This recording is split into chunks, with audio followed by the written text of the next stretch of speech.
Bom, gente, Dr. Rodrigo Dias da Fonseca, graduado em Direito e pós-graduado em Direito do Trabalho e Direito Processual do Trabalho pela Universidade Federal de Goiás. Aprovado em terceiro lugar no 7º concurso para Juiz do Trabalho do TRT da 23ª Região de Mato Grosso, onde exerceu a magistratura de 2000 a 2004. Aprovado em primeiro lugar no 9º concurso para Juiz do Trabalho do TRT da 18ª Região de Goiás, em 2004, onde exerce a magistratura, ora no exercício da titularidade da primeira vara do trabalho de Itumbiara. Atual diretor de prerrogativas da AMATRA, Associação dos Magistrados do Trabalho da 18ª Região. Ex-professor da Universidade Federal de Goiás, Universidade de Cuiabá, Pontifícia Universidade Católica de Goiás, Centro Universitário Anhanguera e Universidade Salgado de Oliveira. Ex-presidente da AMATRA, Associação dos Magistrados do Trabalho da 18ª Região, ex-conselheiro fiscal da ANAMATRA, Associação Nacional dos Magistrados da Justiça do Trabalho, ex-articulista do jornal Diário da Manhã, professor e coordenador do curso de Ciências e Legislação do Trabalho do IPOG e cursos preparatórios para concursos, e expositor e debatedor convidado na Câmara dos Deputados e no Senado Federal sobre o projeto de reforma trabalhista, tema da palestra dessa noite. Muito bem, senhoras e senhores, com vocês, Dr. Rodrigo Dias da Fonseca, o palestrante dessa noite.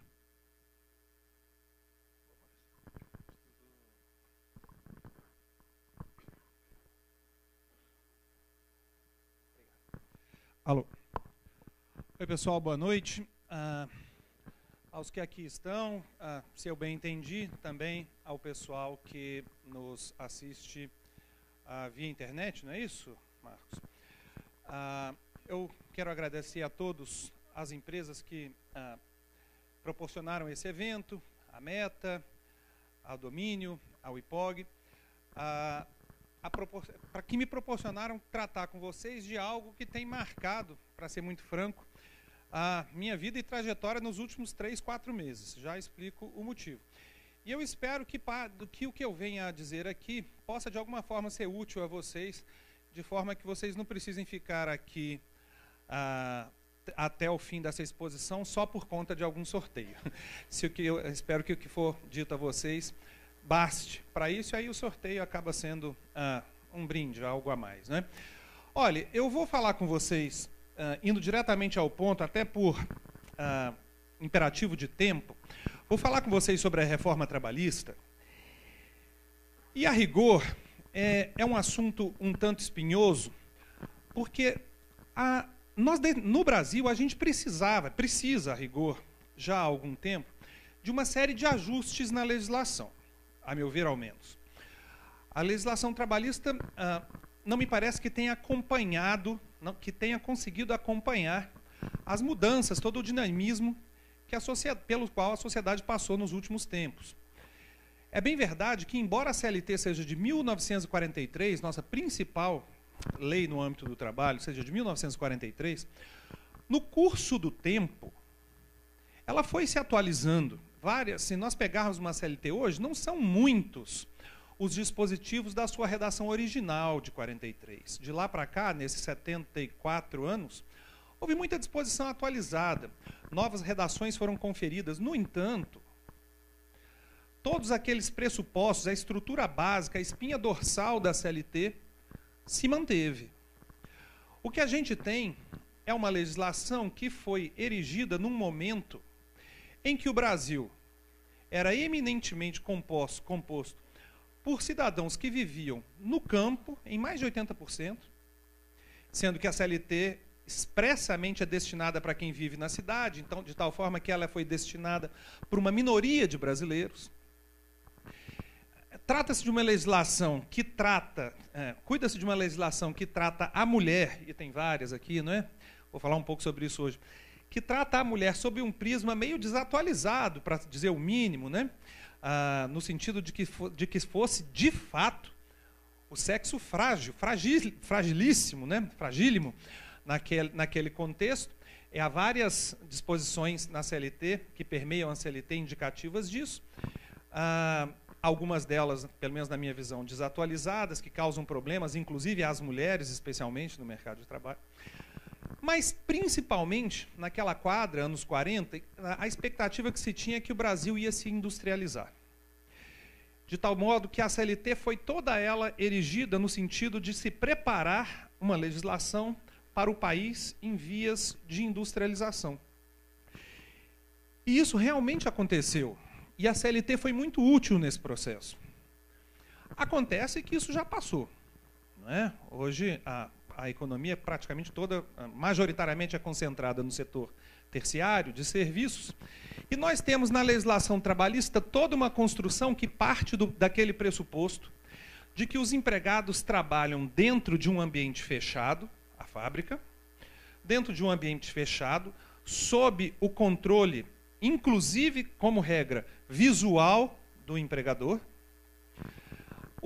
fazendo atividades em que muito dificilmente consegue se diferenciar o que uma e outra pessoa, o que um e outro empregado estão a fazer, de tal forma que isso permitiria facilmente a comparação de um serviço com outro, matemática, objetivamente, de tal sorte a se exigir pagamento igual por serviço realmente, à época, igual. Só que hoje tudo isso está superado.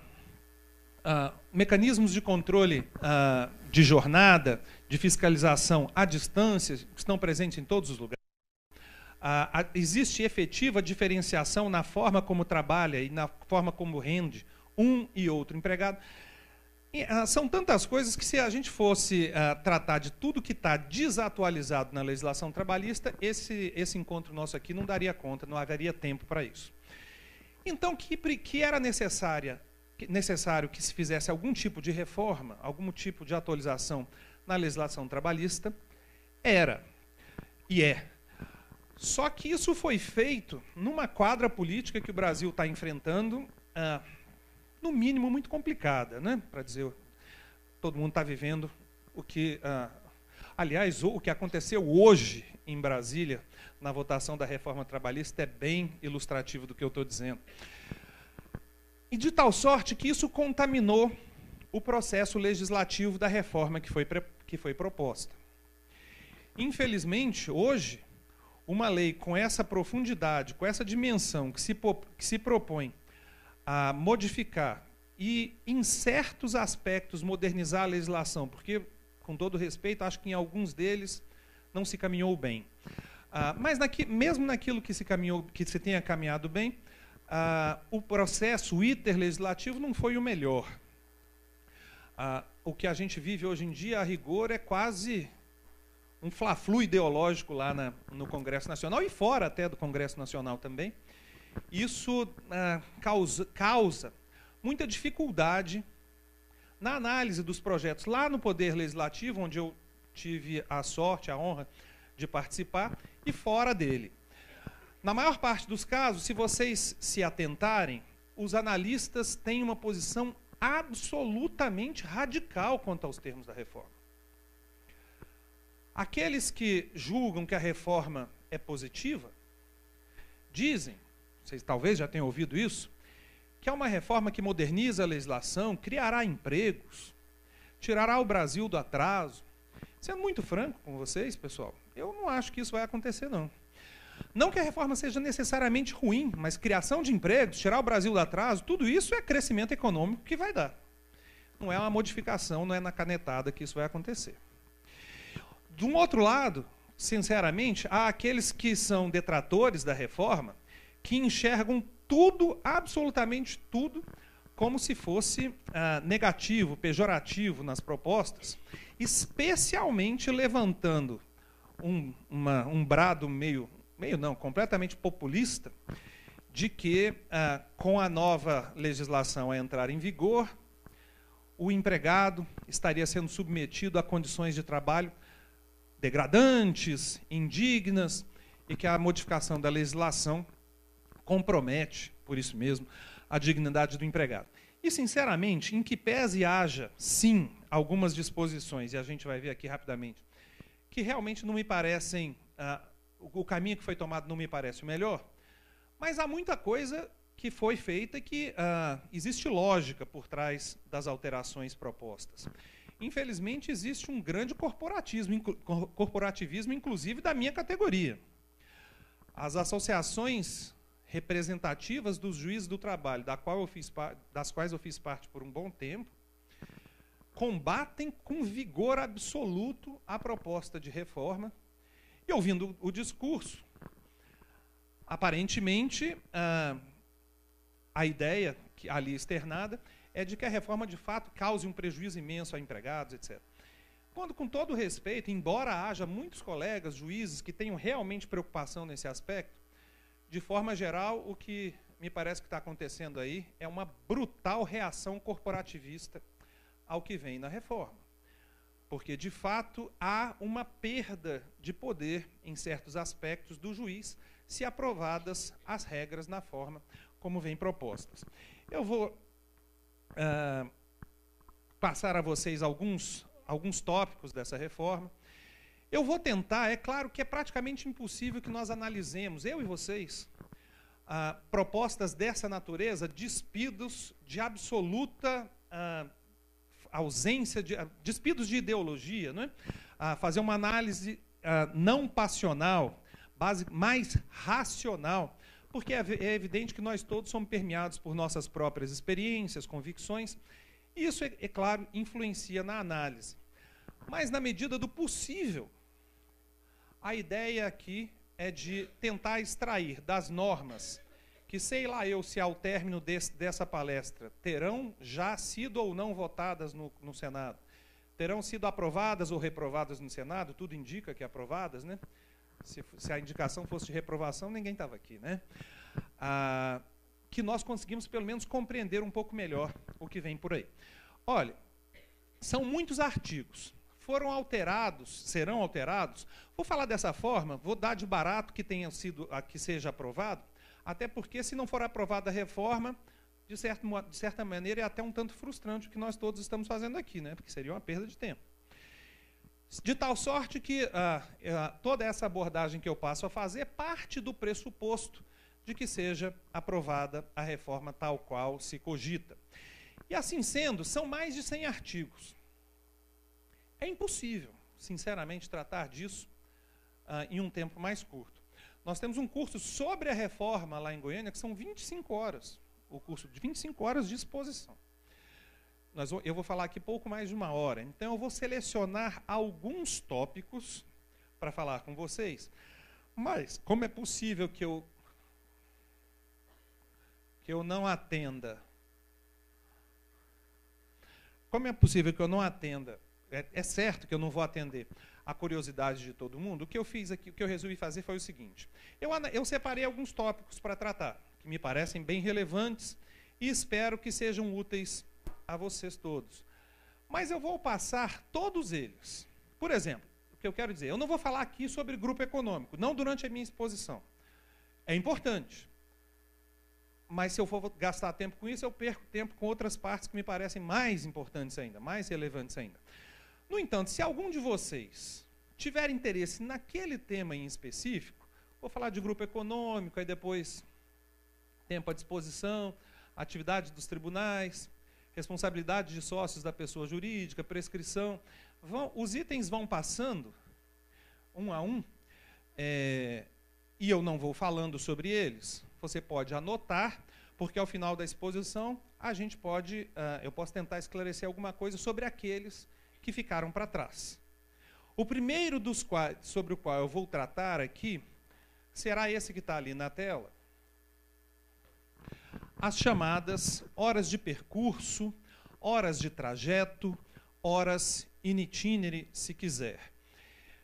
Infelizmente, eu não conheço muito profundamente o estado de Santa Catarina, onde, creio eu, que a ideia, a aplicação do Instituto das Horas in Itinere ocorra, seja relevante, provavelmente não tanto quanto de onde eu venho, que é um estado eminentemente agrícola, e ali essa disciplina, esse instituto, permeia praticamente todas as reclamatórias trabalhistas que me são submetidas. Do que é que se trata, não é, pessoal? Não sei se aqui se tem conhecimento disso. Trata-se daquelas empresas que se situam, na letra da lei, em local de difícil acesso. Isso costuma significar local não servido por transporte público. E, por isso mesmo, empresas essas que proporcionam aos seus empregados transporte para ir e voltar do serviço. Eu faço questão de ressaltar isso porque o fato de a empresa se situar em local de difícil acesso, não servido por transporte público, porque evidentemente que nada impede que uma certa empresa que funcione no centro de Florianópolis proporcione aos seus empregados, por comodidade, transporte próprio para o serviço. Não vale para essas isso que eu vou dizer agora, e sim para aquelas, repito, situadas em local de difícil acesso.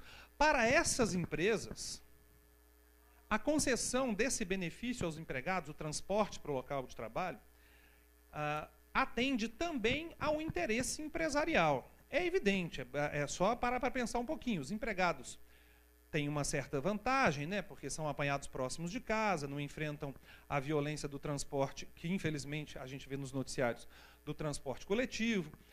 O ônibus não para em tantos lugares como o transporte coletivo. Chega todo mundo no horário, sai todo mundo no horário, etc.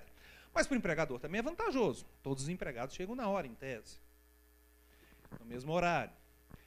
Acontece que o que a legislação trabalhista tem hoje é que, nesse caso que eu acabo de narrar, todo aquele tempo de trajeto, todo aquele tempo que o empregado fica dentro do transporte fornecido pelo empregador, até chegar no serviço e para voltar, que é o que a gente chama de tempo de trajeto, tempo in itinere, né? Esse tempo integra a jornada de trabalho. E, somado àquele efetivamente trabalhado, se ultrapassarem as 8 horas ordinárias de labor, implicarão no pagamento de hora extra. De tal forma que, para o empresariado que proporcione transporte aos seus empregados nesses termos, haverá um custo adicional por força das horas extras resultantes desse tempo que o empregado fica dentro do transporte fornecido pelo empregador. Durante anos a fio, e isso não é uma força de expressão, anos a fio, 8 anos talvez, em cursos que eu ministrei, eu estou com a Suelen está ali, aluna do curso da primeira turma aqui de Florianópolis, eu sempre justifiquei, e eu conseguiria facilmente aqui justificar, a razão de ser do Instituto das Horas in itinere, e por que é que, sob a ótica estrita do empregado, ele tem sua razão de ser. Em grande resumo, eu e qualquer um de vocês aqui preferiria trabalhar em um local em que, depois que nós saíssemos de casa, chegássemos em 5 minutos, 10 no máximo, em vez de gastarmos 1 hora num transporte, mesmo que fornecido pelo empregador, para ir e outra hora para voltar. Afinal de contas, é tempo subtraído do convívio com familiares, amigos, etc. De tal modo que até muito pouco tempo atrás, 1 ano aproximadamente atrás, eu defenderia e defendia o Instituto das Horas in itinere. Eu costumo dizer que, nesse assunto, eu fui atropelado pela realidade. Eu sou titular, como o Marcos falou aqui agora há pouco, da Vara do Trabalho de Itumbiara, que é uma cidade que se situa exatamente na fronteira entre Goiás e Minas Gerais. Do lado do Rio, você está em Goiás, você vê Minas do outro lado. E é uma cidade em que a prestação de serviços na área rural é muito intensa. E os empregadores, como regra, levam seus empregados para o serviço e trazem de volta, porque não tem transporte público até ali, né? Nas frentes de serviço rurais. De tal forma que esse tempo de trajeto integra a jornada, o sujeito trabalha 8 horas por dia lá na roça, leva 1 hora para ir, 1 hora para voltar, integrando a jornada deu 10, fez 2 horas extras. Como regra, o empregador não paga, não considera essas 2 horas extras. O empregado ajuiza a ação trabalhista e eu sou o responsável pelas condenações ali, várias e várias condenações nesse sentido. Até que um dos empregadores, o maior, aspas, cliente que eu tenho lá, ninguém gosta de ser cliente da Justiça do Trabalho, né? É um horror, né? Mas, aliás, o maior cliente é uma empresa que todo mundo admira e gosta muito, que é a JBS. Mas depois da JBS, eu não vou nem falar o nome dele, que eu sei de cor, evidentemente, mas é pessoa física, vou preservar, mas é um grande agricultor ali da região. E o que aconteceu é que ele tem muitos empregados, safristas, muitos mesmo, eram, né, 15, 20 ônibus por dia levando gente da cidade para o campo.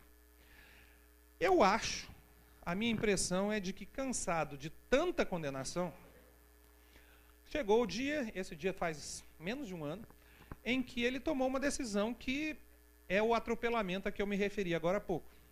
Ele cortou o ônibus que levava seus empregados para o serviço. Ele não cortou esse ônibus porque a gasolina ficava cara, nem porque o salário do motorista do ônibus era caro, nada disso, né? Evidentemente que ele cortou porque estava saindo caro para ele aquelas sucessivas ações trabalhistas cobrando as horas in itinere. E ele podia fazer isso, porque os seus trabalhadores são safristas, trabalham por um tempo determinado. Ele não estava modificando condição de trabalho de ninguém. Os novos contratados aqui eram contratados sem o ônibus. E como nenhum empregador é obrigado a conceder o transporte aos seus empregados, ele fez a opção por não conceder o transporte. E o que aconteceu? Construiu-se uma nova vara do trabalho de Itumbiara que fica no chamado anel viário da cidade. Fica bem na frente da nova vara do trabalho, onde eu atuo, passam os empregados rurais que se dirigem ao campo. E depois que esse agricultor cortou os ônibus, às 7h30, 7h40 da manhã, que é a hora que eu chego, mas se chegar lá antes, vê isso também, né? Se a gente se postar na porta da vara do trabalho, o que é que se vê? Empregados indo rumo à área rural, 2 ou 3 em cima de uma motocicleta, alguns indo de bicicleta, 200 pendurados numa caminhonete, situações que a gente percebe flagrantemente que decorreram da ausência de transporte que antes era concedido por aquele empregador. De tal modo que, ao fim e ao cabo, eu comecei a questionar se estava certa aquela minha convicção anterior de que as horas in itinere eram algo justo. Me parece até que, sob certa ótica, é justo, mas com os pés na realidade, existe alguma dificuldade aí, flagrante dificuldade aí, a se defender as horas in itinere, porque para esse pessoal que passou a trabalhar de uma forma muito precária, eu estou esperando para daqui a 6 meses uma quantidade muito maior de acidentes de percurso na minha vara do trabalho, porque o pessoal vai a pé, vai de bicicleta, vai de moto, aquele monte de gente de forma amontoada. Isso provavelmente vai acontecer, acho eu. Então, comecei a ver essa questão com olhos um pouco diferentes, até que fui convidado para fazer breve exposição e debate no Congresso Nacional sobre a tramitação da reforma. E sobre esse tema, o que foi apresentado na Câmara dos Deputados, e ali foi votado e aprovado, e foi aprovado nas comissões, com uma exceção até chegar ao plenário do Senado, deve estar sendo votado agora, provavelmente será aprovado, é que as horas in itinere acabarão. Não serão mais devidas. O recado enviesado não podia ser mais claro. O recado enviesado é ao empregador, obviamente. Aquele que já fornece o transporte, que não precise fazer como o agricultor lá de Itumbiara. Não precisa cortar o transporte, porque, afinal de contas, não haverá mais esse custo. E para aquele que recalcitra em fornecer o transporte, que fique tranquilo, que fique em boa sombra para concedê-lo, sem medo do gasto, do custo acrescido decorrente da antiga disposição sobre as horas in itinere. E sobre esses aspectos, hoje acho que sim é favorável. É evidente que para aqueles empregados que tinham a expectativa de lá na frente, após receberem o transporte, ajuizarem uma ação trabalhista buscando o pagamento de horas in itinere, é claro que para esses haverá prejuízo. Ele não ganhará mais esse valor. Mas mesmo para esses, a garantia de que haverá transporte para ir e voltar do trabalho com maior segurança e conforto, acho que é mais vantajosa. E cá para nós, vocês têm o privilégio de morar numa cidade, acho eu, né? Não conheço tão bem assim, mas vocês têm o privilégio de morar numa cidade em que, salvo engano, você não fica 2, 3 horas no trânsito para chegar no serviço. Ah, bom, então vocês ficam. Ah, bom, mas olha, não dá para comparar com Rio, São Paulo, Belo Horizonte, né? E falo isso em benefício de vocês. O fato é que nas grandes cidades o empregado fica 2 horas para ir e para voltar num transporte público muito precário, sem ganhar nada por isso do seu empregador. E sob esta ótica que eu estou acabando de tratar, é que o assunto foi tratado, né, lá na Câmara dos Deputados. De tal sorte que, quanto às horas in itinere, a novidade, se é que esse instituto tem a importância para vocês que tem para nós lá, a novidade aqui é que, de fato, ele deixará de existir. A propósito, se eu não estiver enganado, eu não vou ler para não perder tempo, mas vai ficar ali uns 2 minutos na tela, se você quiser se dar o trabalho.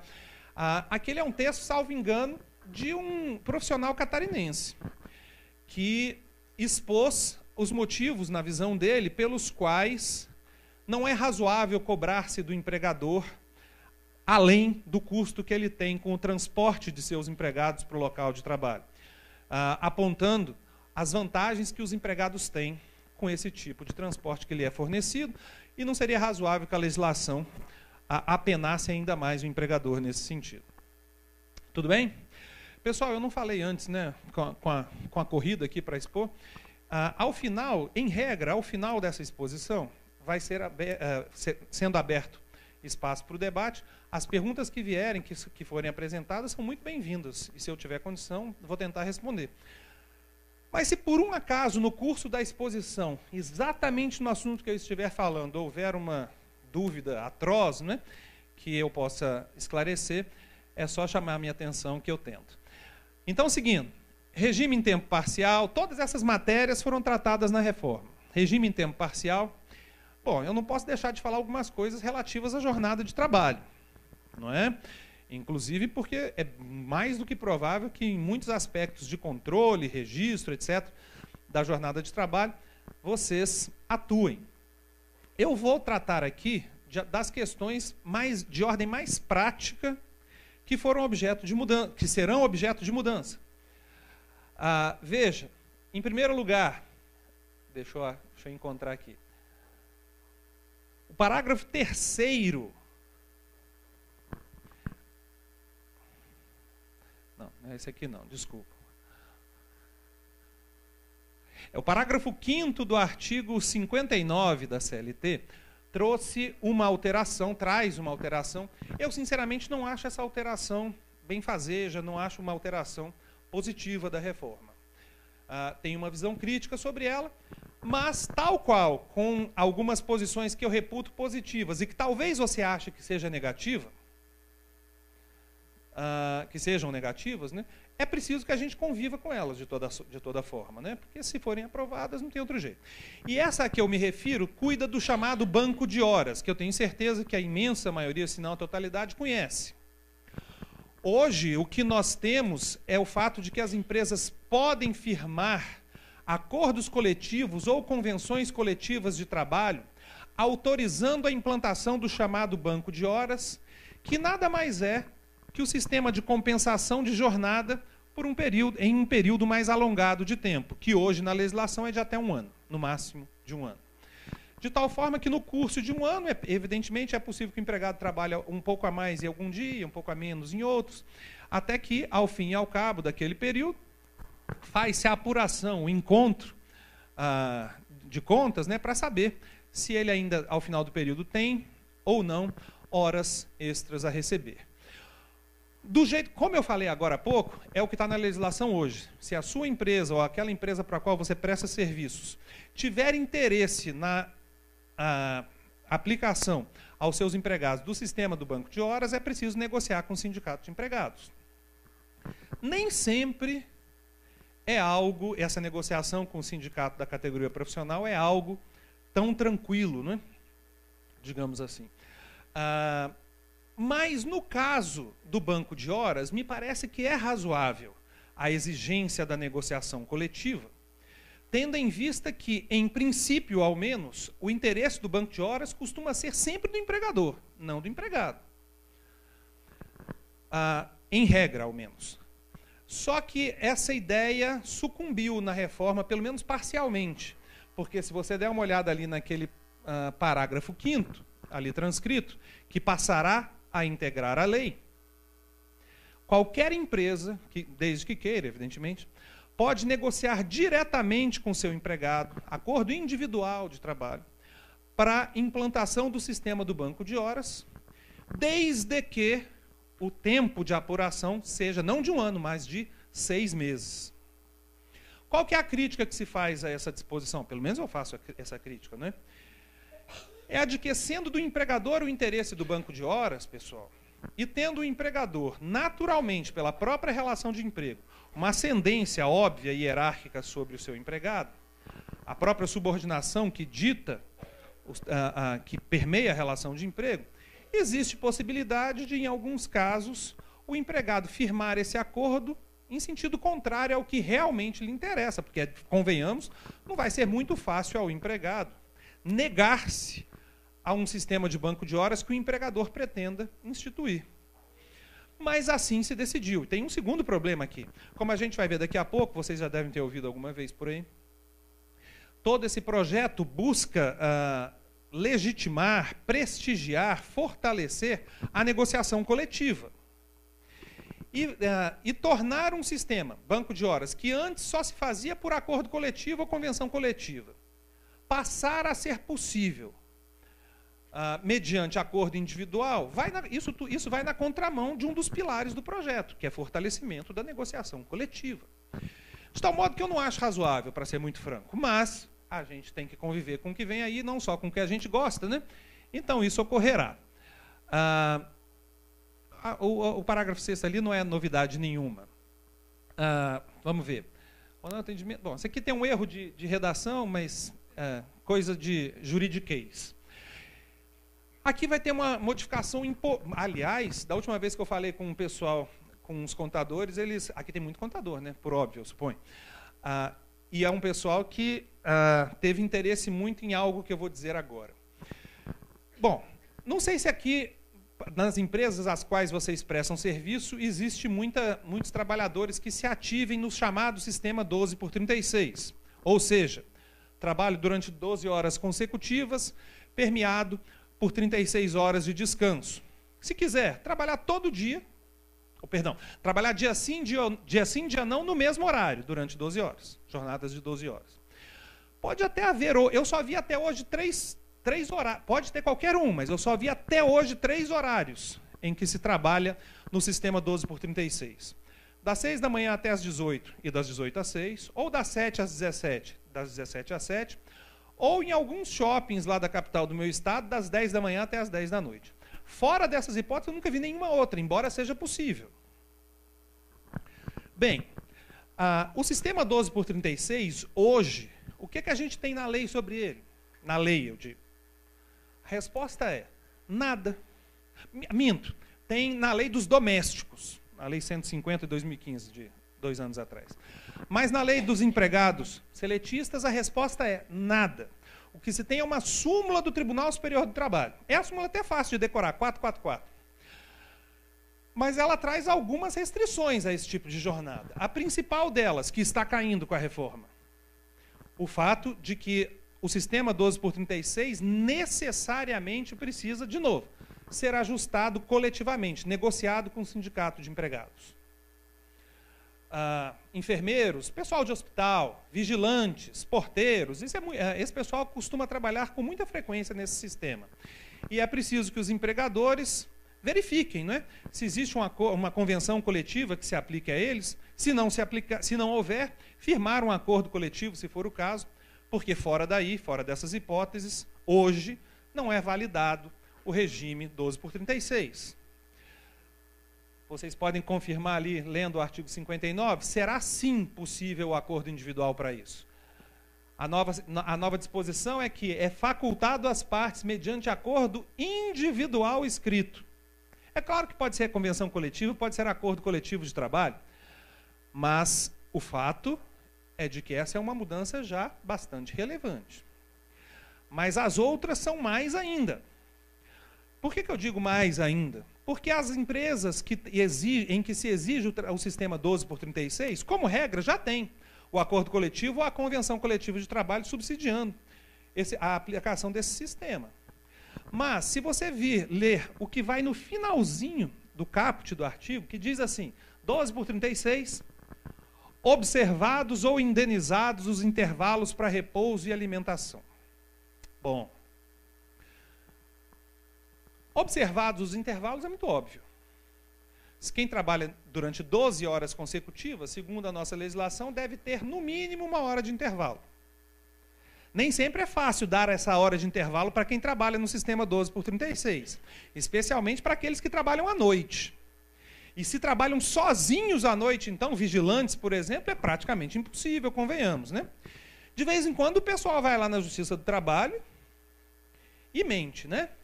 Eu não sei se já contaram isso para vocês, né? Mas tem gente que vai na Justiça do Trabalho e mente. Dá para acreditar nisso? Mas mente-se com toda a franqueza dos dois lados. Empregadores nessa área, vigilância, não raro, em audiência, me dizem que dão a hora de intervalo para o seu vigilante que trabalha sozinho. Eu nunca faço isso, mas dá vontade, não dá de perguntar, vocês avisam o ladrão? Porque tem que avisar, né? Porque se o cara puder sair no intervalo dele, o verdadeiro intervalo não é aquele que o sujeito almoça, ou, no caso, janta no serviço. O verdadeiro intervalo, o sujeito sai, se ele quiser. Mas, por outro lado, qual o empregado que quer sair às 2 horas da manhã para gozar do intervalo nas grandes cidades, né? De tal forma que, não raro, é muito difícil de dar esse intervalo. E aí, o empregado, também não raro, ajuiza a ação trabalhista cobrando esse intervalo. E as empresas, não raro, são condenadas a pagar esse intervalo. Paga-se o intervalo, que tem natureza, hoje, né? Que tem natureza salarial, com adicional de 50%. E o que é que eu quero dizer com natureza salarial, que vocês sabem melhor do que eu? Isso tem reflexos no INSS, no FGTS, nas férias, no 13º, e aí vai, né? Como diz o pessoal lá do Cacete Planeta, esses problemas acabaram, seus problemas acabaram, né? Porque se você ler ali em cima, os intervalos têm que ser observados, ou seja, concedidos, ou então indenizados. Tem que pagar o intervalo que não foi dado? Tem, óbvio. Mas o valor objeto do pagamento não é salário, é uma indenização. E isso significa que não vai entrar na base de cálculo de nenhum desses direitos que eu acabo de mencionar, e nenhum outro que você cogitar. Acho que eu falei todos, né? Aviso prévio, 13º, férias, FGTS, do próprio INSS. Se tiver algum que está me escapando aqui agora, também. Descanso semanal remunerado. Essa verba tem natureza, segundo a lei agora, então, indenizatória. Não vou gastar tempo com isso, porque eu perderia 2 minutos que me são preciosos, mas a mim parece escandaloso que já tinha natureza indenizatória se a gente analisar o que significa esse pagamento. Mas, de todo modo, agora está na lei, não vai dar para escapar disso. É só isso na 12/36? Não, tem algo ainda mais importante. Ou tanto quanto. As empresas de vocês, quase que certamente, ao tratar com os empregados que laboram no sistema 12/36, cuidam de empregados que, né, nesse sistema, se ativam em feriados, não é verdade? Afinal de contas, quem trabalha dia sim, dia não, inevitavelmente vai trabalhar em feriado. Estatisticamente falando, na metade dos feriados. Bom, não sei como é que vocês fazem aqui, mas provavelmente esses empregados, quando trabalham em feriados, vocês efetuam o pagamento dobrado pelo labor nesse dia, não é verdade? Sim, não é? Olha o que vai no parágrafo único do artigo a partir de agora. Diga-se de passagem, artigo este cópia ao pé da letra da disposição dos empregados domésticos. Diz o seguinte: a remuneração pactuada pelo horário previsto no sistema 12/36, R$ 2.500 por mês, hipoteticamente, abrange os pagamentos devidos pelo descanso semanal remunerado, isso já é assim hoje, mas também pelo descanso em feriados, que já são compensados. Veja lá, e serão considerados compensados os feriados. O que eu quero dizer com isso? O pagamento no sistema 12/36, considerado que o labor em feriados é próprio desse sistema, nós estamos tratando de alguém que trabalha dia sim, dia não. O salário ajustado já cobre, é o que diz o dispositivo, o trabalho em feriados. Por outros termos, mais claros, né? Não é devido o pagamento dobrado em feriado para esse pessoal. Além disso, tem a questão da hora noturna. Rapaz, se a reforma, se eu tivesse o poder de influenciar na redação dos artigos da CLT e da reforma em especial para que uma mudança fosse feita, A mudança que eu sugeriria era acabar com o que me parece uma excrescência, que é a tal hora de 52 minutos e 30 segundos, noturna. Que eu acho, particularmente, que é uma disposição, me perdoe o vocabulário chulo agora, me parece uma disposição feita para encher o saco de contadores. Porque isso deve ser um inferno de ficar fazendo cálculo disso. Troço mais sem sentido do mundo. A lei dos trabalhadores rurais resolveu isso da forma mais óbvia do mundo. Olha que coisa incrível, né? Na lei dos rurais, a hora tem 60 minutos. E para compensar, é claro que a hora ter 52 minutos e 30 é uma vantagem para o empregado. Mas o adicional noturno é de 20% do trabalhador urbano, que tem essa hora de 52 minutos e 30. Do trabalhador rural, 25%. Pronto, resolve. Não sei se matematicamente vai dar do mesmo, mas basta fazer a conta e mudar isso, o adicional. Em vez de dar esse trabalhão todo da pessoa ter que ficar fazendo essa conta.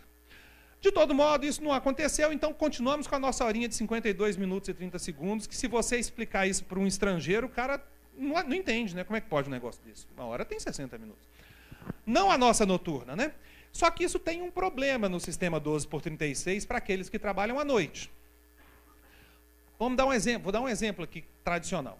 Alguém que trabalha das 7 da noite, 19 horas, até as 7 horas da manhã, mesmo que seja concedido o intervalo de 1 hora, a rigor, fictamente falando, das 7 horas da noite até as 7 horas da manhã, nós temos 13 horas de trabalho. 12 de relógio, né? E uma por conta dessa hora de 52 minutos e 30 segundos. Você dá o intervalo de 1 hora, ficam 12 horas, que não é contado para a jornada. Nós temos 12 horas. Aparentemente fica tudo certo. Só que não dá certo nem assim. Porque o sujeito... seria verdadeiro, essa conta que eu acabo de fazer, seria verdadeira se as horas noturnas fossem, atenção, das 10 da noite até as 5 da manhã, ponto final.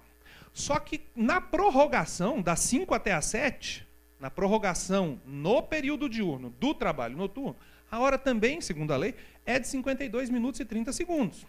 Ou seja, alguém que entra às 19 horas, vai até às 7, mesmo que o empregador dê 1 hora de intervalo, a rigor vamos ter aí mais de 12 horas de trabalho, 12 horas e quase 15 minutos, acho que é isso. E esse tempo de serviço que se acresce às 12 horas de trabalho todos os dias, a Justiça entende que descaracteriza o sistema 12/36, porque o sistema 12/36 não se compatibilizaria com horas extras habituais.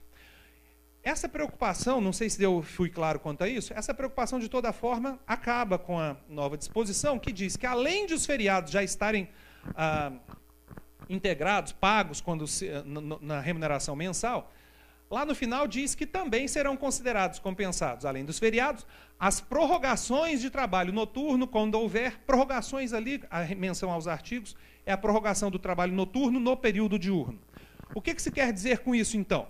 No sistema 12/36, nós teremos horas noturnas? Teremos, estritamente, das 10 da noite até as 5 da manhã. Se houver prorrogação, ok, pode haver e normalmente até tem mesmo. Só que nessa prorrogação, a hora será contada como de 60 minutos mesmo. E assim sendo, das 7 da noite até as 7 da manhã, por exemplo, o mesmo problema teria se fosse das 18 até as 6 da manhã. Nós teremos verdadeiras 13 horas fictas, é estranho falar isso, né?